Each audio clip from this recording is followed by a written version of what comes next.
Hello বন্ধুরা, শুভ সন্ধ্যা। আকাশ মেঘলা, তাই আমরা তামাকগুলা একটু আদা শুকেন তামাকগুলি আমরা সংগ্রহ করতেছি, শুকিয়েছি, সেগুলোকে আমরা গোটাইতেছি, কারণ ভিজে গেলে আবার সমস্যা হইতে পারে, আবার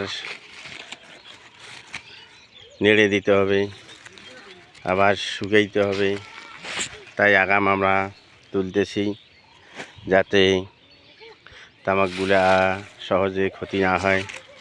যে কোনো মুহূর্তে আকাশ বৃষ্টি আসতে পারে, তাই আমরা তামাক যেগুলো শুকিয়ে দেওয়া ছিল প্রায় অর্ধেক শুকানো হয়েছে, সেগুলো আমরা ঘরে নিয়ে যাচ্ছি। সকলেই ভালো থাকবেন, যাদের তামাক আছে তারা